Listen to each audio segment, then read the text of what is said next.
Hai semua, bertemu lagi kita dalam Taman TV. Pada tarikh 15 Julai 2020, Hagia Sophia secara rasmi telah kembali menjadi sebuah masjid. Maka berakhirlah statusnya sebagai muzium setelah Hagia Sophia mula menerima jemaah menunaikan solat. Nama Hagia Sophia sudah punggah di mata dunia sebagai salah satu tempat pelancongan di Turki yang wajib dilawati. Hagia Sophia telah melalui pelbagai perubahan seiring perubahan kuasa yang memegang tampuk kepimpinan Turki. Pelbagai kontroversi telah dikaitkan dengan Hagia Sophia melibatkan pelbagai pihak sejak zaman dahulu. Sebelum saya teruskan, anda jangan lupa tekan butang subscribe channel saya Taman TV. Dengan ini kita dapat berkongsi pelbagai info menarik pada masa hadapan. Pada zaman dahulu, Hagia Sophia pernah mengalami kerosakan akibat rusuhan ketika era pemerintahan Raja Justinian I. Pada tahun 532, telah berlaku rusuhan terbesar yang digelar sebagai rusuhan Nika bagi menjatuhkan pemerintahannya. Rakyatnya memberontak kerana mereka telah dikenakan sistem cukai. Walaupun Raja Justinian I baru memerintah selama 5 tahun, mereka bertindak melakukan rusuhan sambil melakukan perkataan Nika yang membawa erti kemenangan. Rusuhan telah berlaku selama 3 hari yang memusnahkan pelbagai binaan utama. Mereka turut merosakkan 2 buah bangunan gereja utama yang ketika itu digelar sebagai basilika. Salah satu gereja yang musnah itu ialah bangunan asal Hagia Sophia yang telah dibina ketika era pemerintahan Konstantin II pada tahun 360.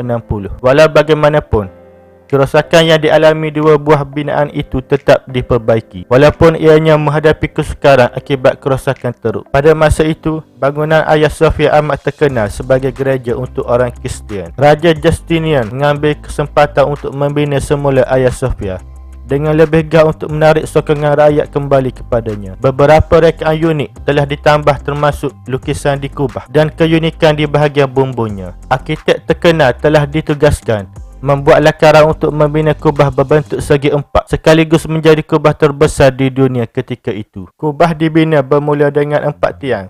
Di setiap bucu diikuti dengan binaan lengkungan yang menghubungkan 4 tiang itu. Selepas rekaan selesai, 10,000 orang pekerja terlibat dalam pembinaan yang mengambil masa hanya 5 tahun 10 bulan. Pembinaannya yang sukar telah menyebabkan binaan itu roboh untuk beberapa kali ketika proses pembinaannya. Akhirnya bangunan itu berjaya disiapkan dan telah dirasmikan Justinian pada tahun 537. Walaupun bertahan agak lama, akhirnya ia runtuh pada tahun 558 kerana gempa bumi. Arkitek Isidorus telah ditugaskan mereka semula binaan itu untuk digantikan bahan binaan yang lebih ringan dan menambah ketinggian kubah lebih 6 meter. Ternyata arkitek itu melakukan tugasnya dengan cemerlang.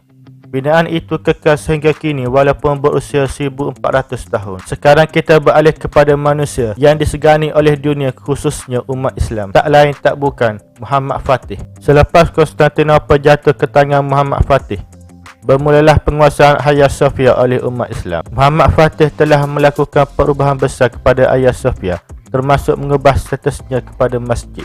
Konstantinopel juga dinamakan sebagai Istanbul. Bukan itu sahaja, beberapa bentuk binaan Hagia Sophia turut diubah. Binaan dan lukisan wajah Yesus turut diturunkan. Dengan itu, Hagia Sophia telah kekal menjadi sebuah tempat ibadah umat Islam sehingga tahun 1935. Selepas itu, penguasaan umat Islam terhadap bangunan Hagia Sophia menemui penamatnya. Di bawah pemerintahan Mustafa Kemal Atatürk, status Hagia Sophia telah diubah menjadi sebuah muzium.